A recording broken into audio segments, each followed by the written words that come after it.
Bismillahirrahmanirrahim. Allahumma sholli wa sallim wa barik ala Sayyidina Muhammad wa ala ali Sayyidina Muhammad.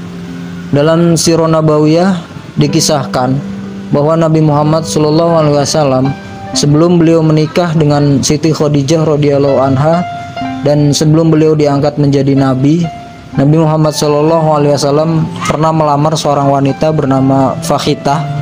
Dan konon Fakhitah ini merupakan cinta pertamanya Nabi Muhammad SAW. Namun ketika Nabi Muhammad SAW melamar Fakhitah, lamaran Nabi Muhammad SAW ini ditolak oleh keluarganya Fakhitah. Setelah peristiwa Fathu Mekah, Nabi Muhammad SAW kembali melamar Fakhitah, dan untuk kedua kalinya Fakhitah menolak lamaran Nabi Muhammad SAW. Lalu sebenarnya siapakah Fakhitah ini? Dan mengapa Fakhitah menolak lamaran Nabi Muhammad SAW? Jadi Fakhitah ini merupakan anak perempuan dari Abu Talib, di mana Abu Talib ini merupakan pamannya Nabi Muhammad SAW.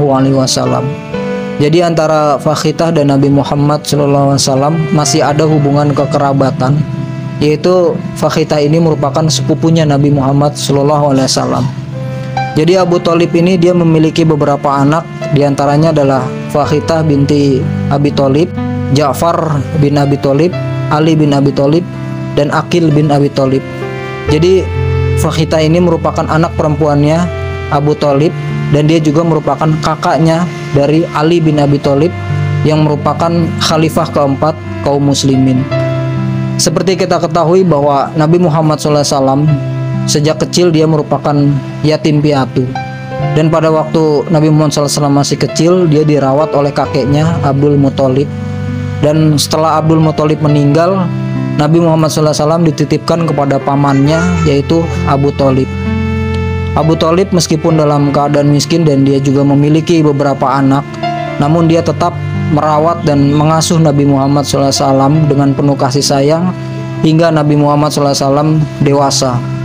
Dan bahkan Abu Thalib ini dia memberikan perlindungan kepada Nabi Muhammad SAW saat Nabi Muhammad SAW diangkat menjadi nabi, dan dia mendapatkan ancaman dari kaum kafir Quraisy.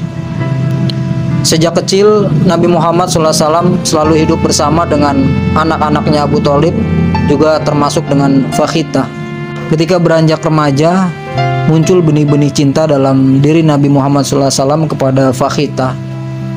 Nabi Muhammad SAW kemudian memberanikan diri untuk mendatangi Abu Thalib untuk melamar Fakhitah. Namun Abu Thalib ternyata telah memiliki rencana yang lain untuk Fakhitah. Abu Thalib mengatakan kepada Nabi Muhammad yang datang untuk melamar Fakhitah, Abu Thalib mengatakan bahwa Fakhitah telah lebih dulu dilamar oleh seorang laki-laki dari kabilah Bani Makhzum.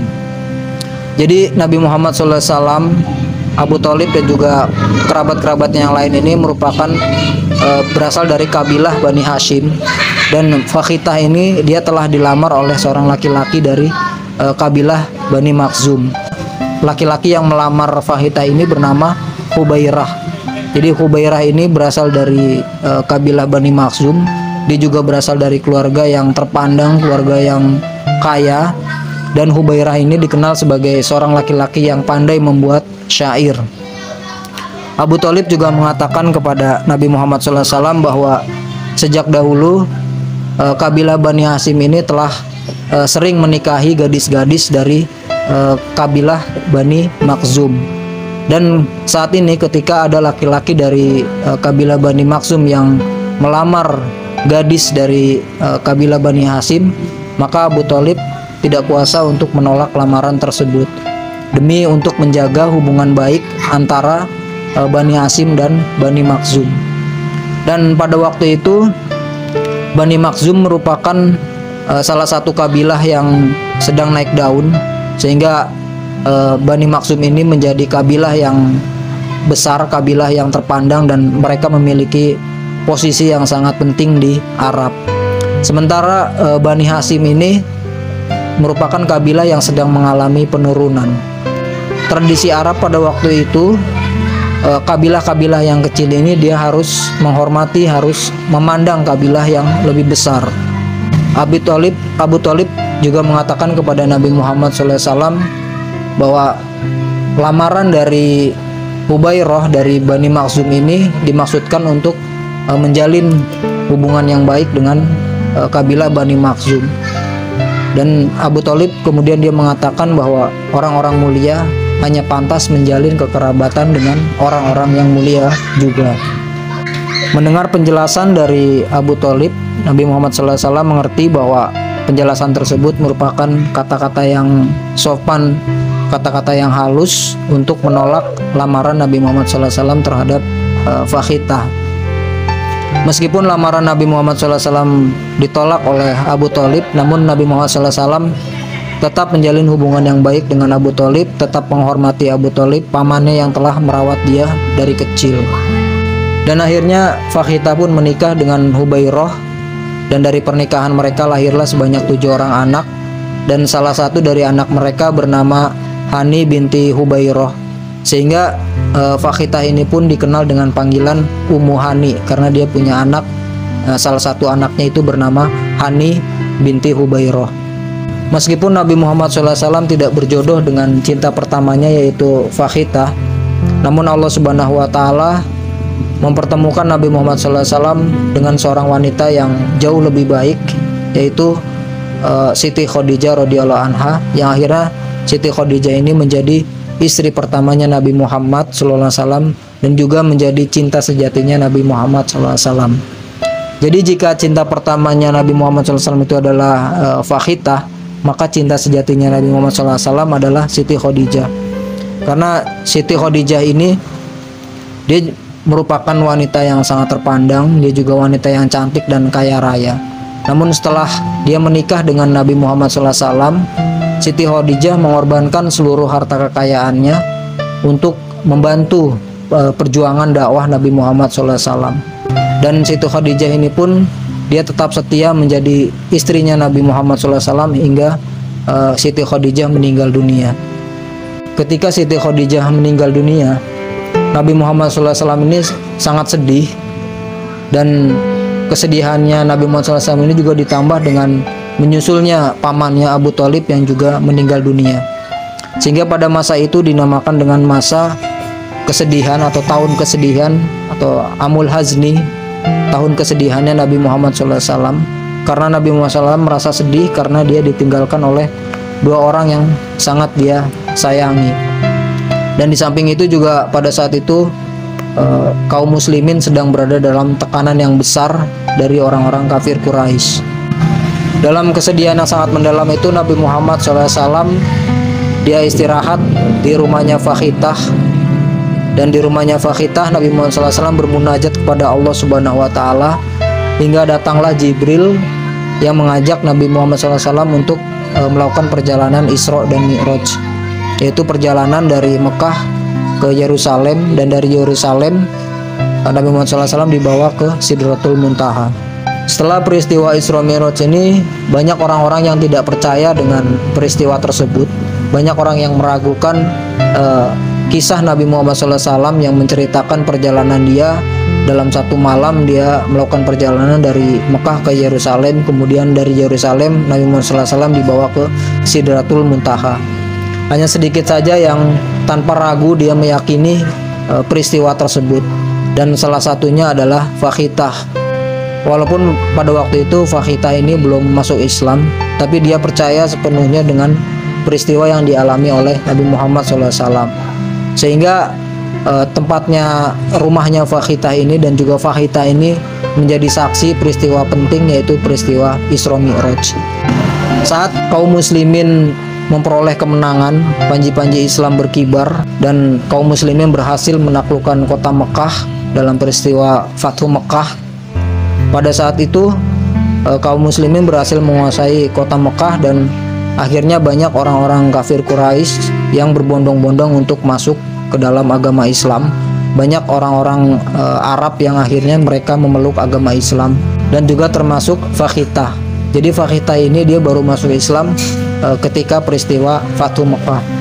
Namun suaminya Fakhitah yaitu Hubairah, dia tidak mau memeluk agama Islam. Dia tetap pada keyakinannya itu menyembah berhala, Bahkan Hubairah ini dia kabur, dia keluar dari kota Mekah, dia pergi ke kota Yaman meninggalkan Fakhitah. Setelah Fakhitah ditinggal oleh suaminya, Fakhitah pun seorang diri dia merawat anak-anaknya. Melihat Fakhitah merawat anak-anaknya seorang diri dan juga kondisinya yang semakin menua, Nabi Muhammad SAW merasa iba, sehingga Nabi Muhammad SAW berencana untuk melamar Fakhitah, menjadikan Fakhitah sebagai istrinya, agar anak-anaknya Fakhitah ini memiliki ayah. Dan selain itu Nabi Muhammad SAW juga ingin menghibur Fakhitah karena Fakhitah yang semakin menua. Namun Fakhitah ternyata dia kembali menolak lamaran Nabi Muhammad SAW. Fakhitah menjawab lamaran Nabi Muhammad SAW dengan halus. Fakhitah mengatakan, "Wahai Nabi Muhammad, sungguh kecintaanku padamu begitu besar melebihi cintaku pada penglihatan dan pendengaranku," kata Fakhitah. "Sementara hak rumah tangga begitu besar, aku khawatir jika memfokuskan hak suamiku, aku akan menyia-nyiakan keadaanku dan anak-anakku. Dan jika aku lebih memilih anak-anakku, aku khawatir akan menyia-nyiakan hak suamiku." Begitu kata Fakhitah yang menolak lamaran Nabi Muhammad SAW dengan alasan bahwa dia ingin fokus untuk merawat anak-anaknya. Mendengar jawaban dari Fakhitah, Nabi Muhammad SAW pun memaklumi. Bahkan Nabi Muhammad SAW memuji Fakhitah.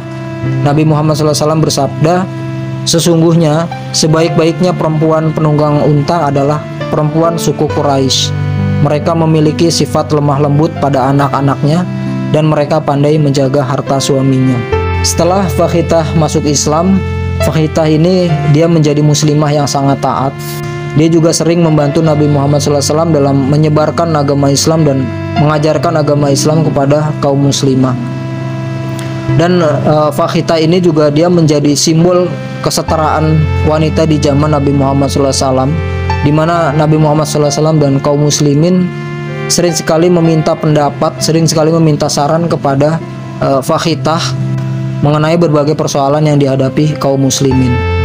Dan pada saat itu para wanita di zaman Nabi Muhammad SAW juga diberikan hak untuk melindungi orang-orang yang meminta perlindungan kepada para kaum muslimah, kepada para wanita-wanita di zaman Nabi Muhammad SAW. Salah satu kisahnya adalah ketika ada dua orang, di mana dua orang ini dia meminta perlindungan kepada Fakhitah atau kepada Ummul Hani. Jadi dua orang ini merupakan dua orang yang terlibat dalam kasus pembunuhan. Mereka telah mendapatkan vonis. Pada saat itu dua orang ini melarikan diri dan mereka meminta perlindungan kepada Fakhitah. Fakhitah pun kemudian memberikan jaminan kepada dua orang ini untuk melindungi mereka berdua. Namun Fakhitah khawatir karena dua orang ini sedang dicari oleh Ali bin Abi Thalib, adik kandungnya Fakhitah, untuk memberikan vonis kepada dua orang ini. Fakhitah pun kemudian dia mendatangi kediaman Nabi Muhammad SAW untuk mengadukan persoalannya. Namun ketika sampai di tempat kediamannya Nabi Muhammad SAW, saat itu Nabi Muhammad SAW sedang mandi. Dan setelah selesai mandi, Nabi Muhammad melaksanakan sholat duha. Dan dari peristiwa ini, Fakhitah juga dia meriwayatkan sebuah hadis tentang sholat duha, karena Fakhitah melihat langsung bagaimana Nabi SAW melaksanakan sholat duha. Setelah Nabi Muhammad SAW selesai melaksanakan sholat duha, Fakhitah kemudian mengadukan persoalannya bahwa dia telah menjamin dua orang yang meminta perlindungan kepada Fakhitah. Namun Fakhitah khawatir Ali bin Abi Thalib akan membunuh kedua orang tersebut. Nabi Muhammad SAW kemudian bersabda, "Sungguh kami akan melindungi orang-orang yang dilindungi oleh Ummu Hani atau oleh Fakhitah." Dari kisah ini kita bisa melihat bahwa wanita-wanita pada zaman Nabi Muhammad SAW itu sangat dihargai. Pendapat mereka, saran mereka didengar dan diterima. Mereka juga mendapatkan hak untuk memberikan perlindungan, untuk memberikan jaminan perlindungan kepada orang-orang yang meminta perlindungan kepada mereka. Fakhitah atau lebih dikenal dengan Ummu Hani ini juga dia memiliki peran yang sangat penting dalam sejarah Islam, yaitu dia juga menjadi salah satu perawi dari hadis-hadis Nabi Muhammad SAW. Ummu Hani atau Fakhitah ini dia mengabarkan beberapa hadis sahih yang kemudian hadis-hadisnya juga tercatat dalam berbagai kitab hadis ya, yang sahih seperti Sahihnya Al-Bukhari, Sahih Muslim, dan juga Riyadus Shalihin. Salah satu hadis yang diriwayatkan oleh Ummu Hani atau oleh Fakhita ini yang hadis yang sangat terkenal, yaitu hadis tentang sholat duha, sebagaimana kisah di atas ketika Fakhita atau Ummu Hani ini mendatangi Rasulullah, dan saat itu Rasulullah Nabi Muhammad SAW sedang melaksanakan sholat duha. Dan selama hidupnya Ummu Hani ini telah meriwayatkan sabda Nabi Muhammad SAW sebanyak 46 hadis.